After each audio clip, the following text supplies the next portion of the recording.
할렐루야. 예, 추위 속에서도 추위를 뚫고 오시느라고 고생들 하셨습니다. 하나님께서 그 추위보다 더한 은혜와 하나님의 말씀을 여러분에게 허락하실 줄로 믿습니다. 고린도전서 14장 이제 마무리가 됩니다. 예, 계속해서 지금 13장 이후로 14장에 올라오면서 가장 중요한 여러분 그런 은사만 있다는 게 아닙니다. 그 대표적인 은사들 중에 드러나고 또 워낙에 숫자가 많다 보니까요. 무슨 은사가요? 방언받은 은사, 예언의 은사. 예언이라는 것도 또 얘기 드리지만 그 앞날을 내다보는 그런 일기예보식의 그런 예언이 아니라 맡길 예자를 써서 이건 하나님의 말씀이니까 네가 전해야 된다라고 이렇게 맡겨주신 것. 어떻게 보면 요 26절부터 40절까지는 어제 하루 종일 저한테 맡겨주셔서 제가 이 새벽 시간에 전할 수 있도록 맡은 말씀이에요. 원래 있는 하나님의 말씀이지만 김 목사가 내일 새벽에는 이걸 전해야 되는 말씀이야 라고 주신 말씀이에요.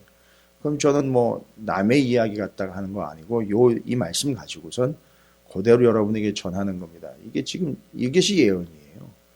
또 여러분이 만약에 이 말씀을 받으셨는데 가족들이나 또 오늘 만나는 이들에게 신앙의 공동체나 또 같이 신앙생활하는 이들에게 지체들에게 이 말씀을 좀 은혜스럽게 여러분이 받은 바 은혜대로 한 번 더 나누신다면 그게 예언인 거예요. 그래서 사모하는데 방언이 통역이 안 되는 개념이라면 예언을 더 사모하라 라고 이야기하는 것이고요. 그러나 방언하는 것도 막지 말아라 라고 이야기하는 겁니다. 왜요?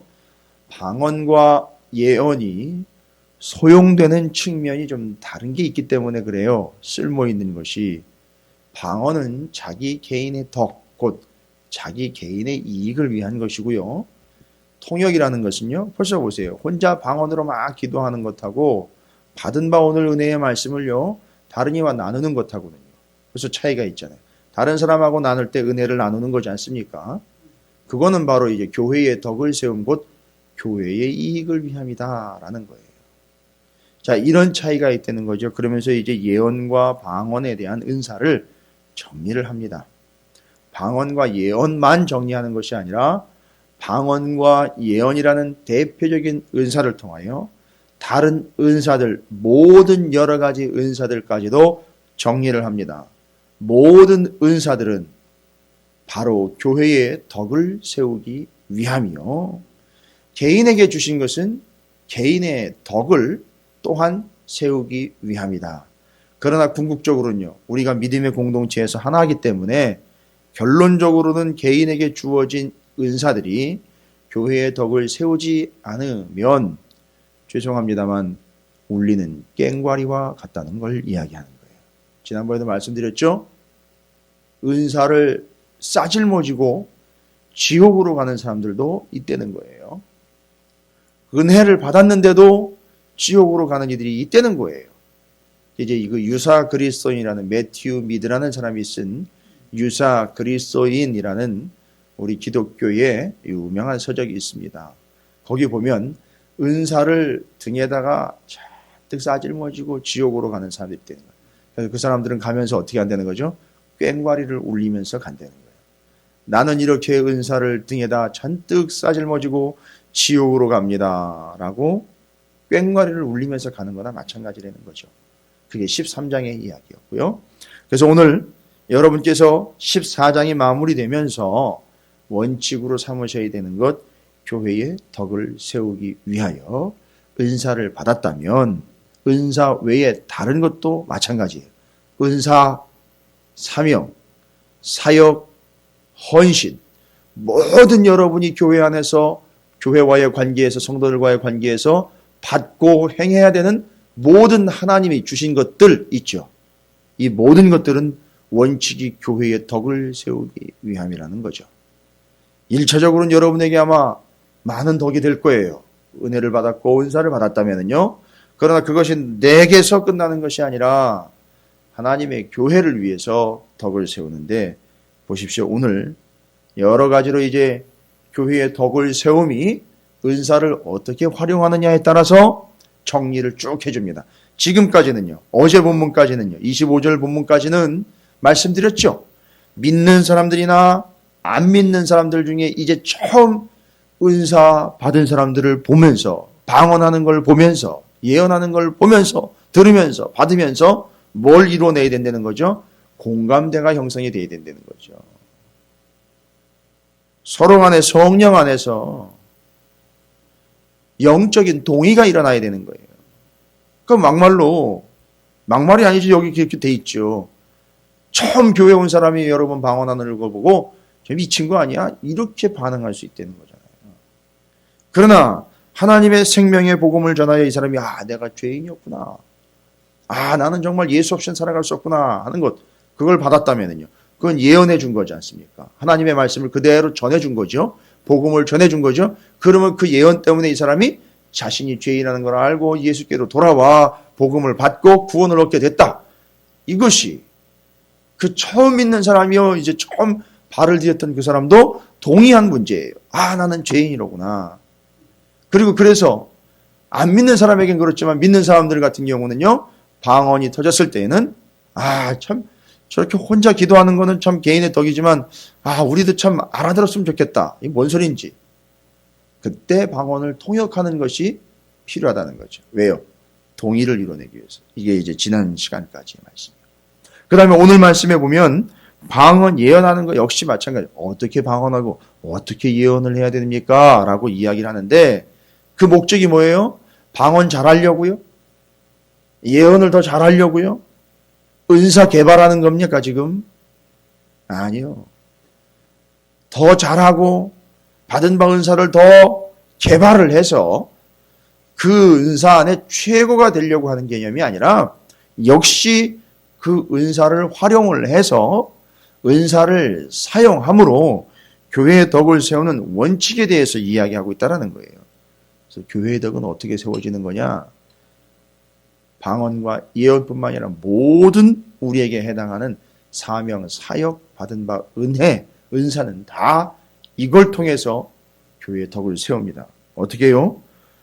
처음 말씀드린 서로 간의 공감을 통해서 인식이 됩니다. 자, 그 다음에 27절 오늘 말씀에 보니까 이렇게 이야기하고 있습니다. 만일 누가 방언으로 말하거든 두 사람이나 많아야 세 사람이 차례를 따라하고 한 사람이 통역할 것이요. 이 구절 한 구절 안에요. 여러 이야기들과 그 당시의 정황이 숨겨져 있어요. 뭐라고 얘기합니까? 방언으로 말하는데 원칙을 이야기합니다. 바울이 두 사람이나 많아야 세 사람이 방언을 하려는 겁니다. 뭔 얘기죠? 두 사람이나 많아야 세 사람 하려는 거예요. 그럼 그 당시 상황은 어땠다는 거죠? 서로 자기가 하겠다고 나섰다는 거예요. 예배 시간에. 그러니까 이 사람 하려고 그러면 저 사람이 막 일어나가지고 하려고 그러고 저 사람이 하려고 하면 저 사람이 하려고 그래서 서로 하려고 했다는 거예요. 근데 여기서 이야기하는 거는 알았습니다. 다 방언 받은 거는 알겠는데 두 사람이나 많아야 세 사람. 왜요? 다른 사람은 꼴 보기 싫어서요? 예배가 진행이 돼야죠. 계속 방언만 하고 있을 상황은 아니지 않습니까? 이 예배 시간에. 그죠? 그냥 두 사람. 많아야 세 사람. 그럼 이 말씀을 딱 들으면 뭘 해야 되겠다 생각이 들죠? 그리고 그 당시 고린도 고인들도 마찬가지고 오늘날 우리도 마찬가지예요. 두 사람, 많아야 세 사람만 하세요. 듣고 있다가 막 서로 하려고 그러다가 이 원칙을 들으면 이게 또 절제해야 되는 거구나. 자, 중요한 겁니다. 서로 간의 공감이요 영적인 동의가 일어나야 되는 게 교회의 덕을 세우는 건데 그 다음으로 오늘 본문에서 이야기하는 첫 번째 교회의 덕을 세움의 원칙이 뭔지 아십니까? 우리 모두에게는 특별히 교회 안에는 절제라는 것이 있어야 교회의 덕이 세워진다는 거예요. 여러분이 보셨을 거예요. 우리 가운데는 험한 일을 겪으신 분들도 계시고 교회 안에서 봐서는 안 되는 것도 정말 눈꼴이 시리도록 차마 눈 뜨고도 못 볼 정황들을 보시고 눈물을 머금었던 분들도 계실 것이고 이게 교회야 하면서 한숨을 줬던 분들도 계실 거예요. 잘 보세요. 그 모든 상황들의 절제라는 건 없어진 지 오래예요.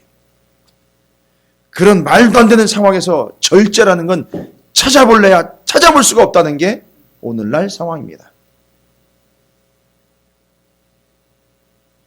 심지어는 교회 지도자들이 모였다는 자리에서도 절제는 무슨 절제입니까?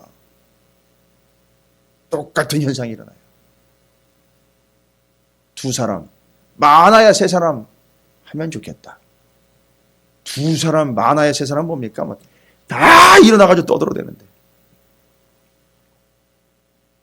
교회 안에서 문제 하나 발생돼 보십시오. 온 교인이 다 들고 일어나 다 난리가 납니다. 서로 자기가 얘기하겠대요. 은사 받은 것도 아닌데. 그런 상황입니다. 자, 그래서 교회의 덕을 위해서는 반드시 절제가 필요하다는 거예요. 이게 27절에 중요한 이야기를 적고 있는 내용입니다.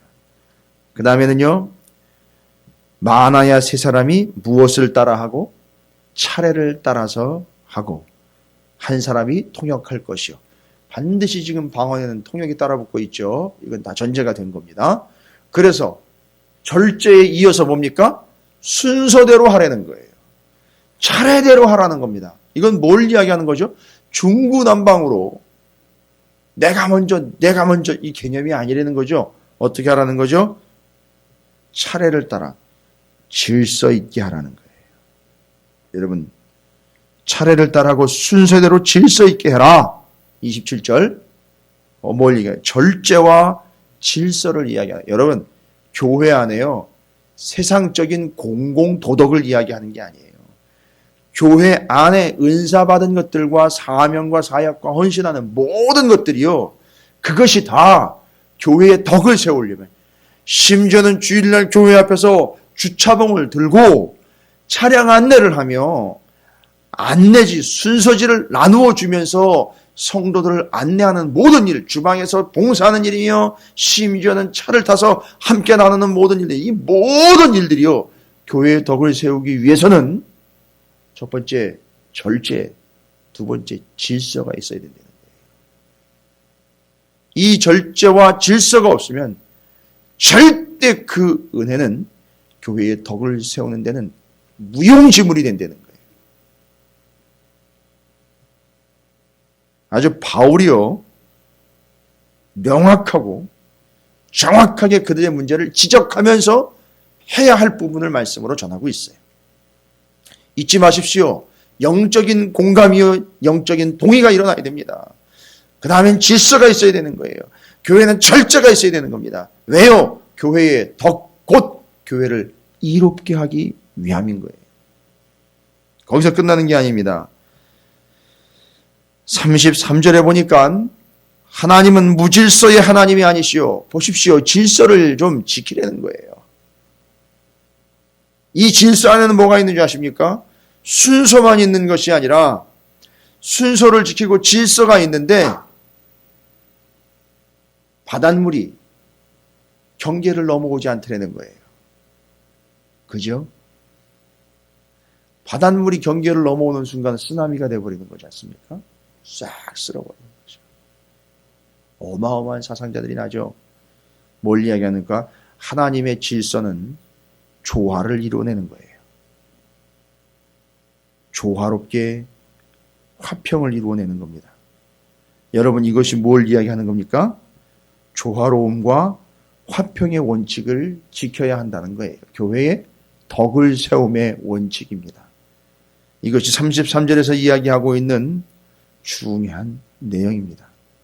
자, 그러면 지금까지요, 여기까지 33절까지 26절부터 33절까지 우리는 교회의 덕을 세우기 위한 우리의 원칙을 이야기합니다. 이건 은사, 은혜를 넘어서 포괄적인 개념이에요. 아주 대원칙이라고 보시면 돼요. 영적인 공감이 있어야 된다. 동의가 있어야 된다. 절제가 있어야 된다. 질서가 있어야 된다. 조화로움과 화평의 원칙이 있어야 된다. 이게 다 뭐를 위함이라고요? 교회의 덕을 세우기 위함이라는 거예요. 자, 그래서 교회를 보면 알아요. 이것들이 있는지, 이런 요소들이 교회 안에 있는지를 보면 그 교회는 참으로 온전한 교회인지 아닌지를 알 수가 있어요. 여러 소리 뭐 할 거 없어요. 목사가 설교 아무리 잘해봐야 소용없습니다. 성경 공부를 아무리 열심히 해봐야 소용없어요. 이거 없으면 그 교회는 보나 마나 뻔한 겁니다. 어느 교회든 예외가 되지 않습니다. 자, 그래서 여러분께서는 이 사실들을 정확하게 기억하시기 바라겠습니다. 이건 거의 외우시다시피 늘 적용하셔야 돼요. 영적 동의, 서로 간의 공감, 절제, 질서, 조화, 화평. 이건 교회의 덕이에요. 아예 이걸 교회의 덕이라고 이야기하시면 돼요. 그렇게 그냥 박아버리시면 됩니다. 근데 이제 실제적인 예를 드는 거예요. 실제적인 예는요, 고린도 교회 안에 여성이 좀 많았던 것 같아요. 왜냐하면 처음에는 대부분 여성들이 먼저 믿었어요. 이거는 우리가 인정을 해야 돼요. 그래서 교회 안에 여성들이 많이 출석을 했습니다. 그러다 보니까 생각해 보세요. 여성들이 숫자적으로 많다 보니까 당연히 여성들이 뭘 받아요? 은혜를 많이 받아요. 그러다 보면 또 은사도 받습니다. 당연히 여러 여성들이 남성들보다는 은혜를 많이 받게 되고 은사를 많이 받게 되겠죠. 그러면 숫자적으로나 통계적으로 생각을 해도 예배 시간에 아까 둘, 많아야 셋이라 그랬죠. 그럼 둘, 많아야 셋, 거의 여성들이 될 수 있어요. 자, 그걸 이제 전제로 합니다. 그리고 이제 성경학자들이나 역사학자들이 이야기하고 예상하는 건데요. 지금은 우리가 이제 여성, 남성이 구분이 없이 함께 한 자리에서 이제 예배를 드리지만, 우리 옛날에 강화도에 있는 가장 오래된 예배당 이 구조도 보면 기역자 구조라는 거 여러분 아셔요? 이렇게 기역자 구조라 여성은 이쪽으로, 남성은 이쪽으로 이렇게 나눠져서 예배를 드렸던 그런 시절이 있었어요, 우리나라도. 처음에 들어왔을 때.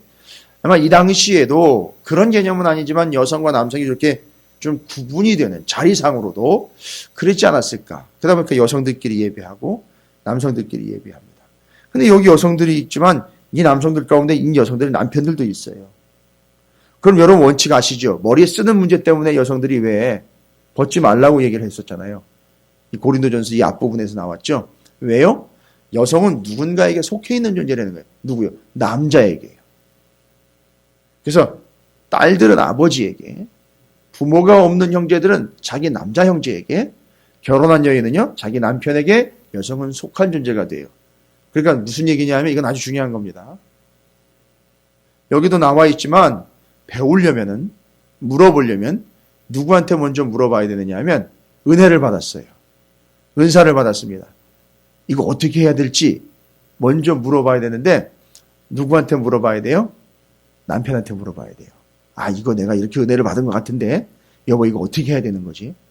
이럴 때는 어떻게 해야 되는 거지? 이걸 남편한테 먼저 물어봐야 되는 거예요. 근데 예배 시간에 물어봐요. 아, 여보 이거 어떻게 이런 식으로. 자기 내가 예언해야 돼 말아야 돼 뭐 이런 식으로.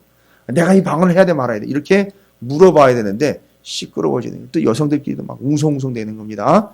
자, 이런 상황이 발생될 수도 있어요. 예배를 드리다 보면 어쨌든 여성들의 숫자가 늘어나고 은사받은 여성들이 있다 보니 그 문제는 당연히 제시가 될 수 있어요. 그래서 뒤에 34절에 뜬금없이 여성 문제들이 나오는 게 아닙니다. 바로 그 여성 은사자들과 은사를 받은 많은 성도들 중에 여성분들이 많았기 때문에 이야기를 하니까 한번 들어보세요. 그런 전제로 한번 여러분이 생각을 하고 이 구절들을 접해보시면 어느 정도는 이해가 되실 거예요. 여자는 교회에서 잠잠하라. 말하지 말고 입을 다물고 있으라는 얘기입니까? 아니, 이건 조절하라는 얘기예요. 반드시 제재를 받아야 돼요. 제재라는 게 입을 틀어막는 개념이 아니라 분명히 조절을 받아야 된다는 거죠. 남자에게서. 왜냐하면 여성은 그 당시에 누군가에게 분명히 속한 존재, 속하지 않았으면 과부예요. 아니면 결혼하지 않았거나. 근데 결혼하지 않은 여성도 아버지에게는 속해야 되고 어느 남자 형제에게는 속해야 돼요. 그러니까 여기 속하지 않았다는 이야기는 결국 나는 혼자라 이거예요. 자, 그러면 잠잠하라. 그들에게는 말하는 것을 허락함이 없나니. 그러니까 이건 통상적인 거예요. 이거는 유대인들의 율법에도 나와 있는 것이고 그 당시에 여성들의 위치를 이야기한 것뿐입니다. 율법에 이르는 것 같이 오직 뭐하라? 복종할 것이요. 그러니까 조절을 받아야 된다라는 걸 이야기하고 있습니다. 여성들 경우에는. 만일 무엇을 배우려거든 집에서 자기 남편에게 물을지니 알고 싶으면 남편한테 먼저 물어보고 배워라.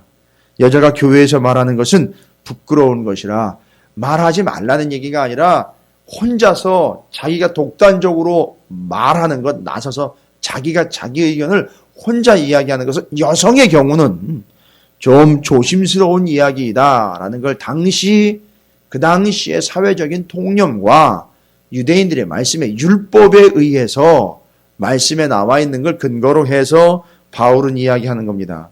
36절에 하나님의 말씀이 너희로부터 난 것이냐 또는 너희에게만 임한 것이냐. 이런 경우가 있었다는 얘기죠. 자기한테 직접 하나님이 직통계시를 줘가지고 내가 해야 되겠다라서 직접 다이렉트로 내지르는 건 아니다라는 거죠. 조절을 받고 순서를 따르라는 거죠. 은사를 받았습니다. 여성이 은혜를 받았습니다. 그러면요, 누구한테 점검을 받아야 돼요? 남편한테 점검 받아야 돼요. 그리고 심지어는 예배 시간에 만약에 방언을 하거나 예언을 하고 싶다라는 생각이 든다면 하나님이 주신 것일 수 있지만 분명한 이제 체계라는 게 있죠. 질서라는 게 있죠. 바로 뭐예요? 그 남편에게서 허락을 받든지 조언을 얻든지 상의를 하고 물어보고 그 다음에 진행을 하라는 거죠. 자, 요거는 우리가 아까도 이야기했지만 여성의 이야기를 통해서 은사가 교회의 덕을 세우기 위한 조건 중에 질서에 대해서 얘기 드렸죠. 바로 그 질서에 해당하는 내용이에요. 또 요것이. 그래서 37, 38, 39, 40절에 만일 누구든지 자기를 선지자 혹은 신령한 자로 생각하거든, 이게 쉽게 얘기하면 네가 은사를 받았다고 생각한다면 내가 너희에게 편지하는 이 글이 주의 명령인 줄 알아라. 은사를 받았다고 생각하신다면 여러분, 그거 누가 주신 겁니까? 주님이 주신 겁니다. 그러니까 주신 분의 명령을 따르셔야 됩니다. 만일 누구든지 알지 못하면 그는 알지 못한 것이라. 잘 몰랐다면 그건 모른 겁니다. 그러니까 이제 똑바로 아십시오라고 이야기하는 거죠. 39, 40절에 그러즉 내 형제들아 예언하기를 사모하며 방언 말하기를 금하지 말라. 여기 사모하고 금하지 말라라는 겁니다. 이것은 교회의 덕을 위함이라는 대원칙하에서 진행이 돼야 되고요. 40절입니다. 이제 바울이 말하고 싶은 거죠. 뭐예요? 모든 것을, 여기 모든 것은요, 방언, 예언뿐만 아니라 모든 은사, 모든 사역, 사명, 교회 안에서 행하는 여러분들의 모든 위치적인 일들이 있죠? 성도로서의 모든 자리, 이 모든 게 뭐 어떻게 된다는 거죠? 품위 있게 하고 질서 있게 하라. 품위는요, 고상한 척 하라는 게 아니에요. 잊지 마세요. 품위와 질서는요, 품위는 그 자리에 걸맞는 것, 걸맞는 옷, 질서는요, 체계가 있는 거예요. 혼자 독불장군이 아니라 영적인 체계와 또 영적인 질서 위에 또 세상적인 질서, 또 당연히 가정적인 질서, 남성에게 여성이 속해 있다라는 것, 이런 질서, 하나님에게 성도가 속해 있고 주님에게 주님 주신 그 은사를 주신 그 주님에게 우리가 속해 있다라는 질서, 잊지 말라는 거예요. 그래서 모든 것, 특별히 은사들은 품위와 질서 있게 감당을 해라 라고 이야기하는 겁니다. 목적은요, 이렇게 해야 무엇이 세워지니까요, 교회의 덕입니다. 자, 이제 14장 마치면서 교회의 덕, 왜요? 여러분, 제가 교회 목사기 때문에 아마 더 민감할 거예요. 그러면서 교회의 덕에 민감하게 여러 번 강조해드리는 이유는 바로 그걸 거예요. 저는 여러분들을 전체적으로 보아야 되고 전체적으로 볼 수 있으며 은사들, 은혜의 모든 문제들을 교회의 덕이라는 측면에서 바라봐야 되기 때문에 말씀드리는 걸 거예요. 영적인 동의가 일어나야 돼요. 혼자 은혜 받았어? 이거 벌써 틀린 거예요. 영적인 동의, 질서, 절제, 조화와 화평이요. 모든 원칙에 품이 있고 그 자리에 걸맞게 질서요, 영적 질서를 흐트러지지 않는 한도 안에서 감당해낼 때 이것이 교회의 덕을 세운다는 거예요. 잊지 마십시오.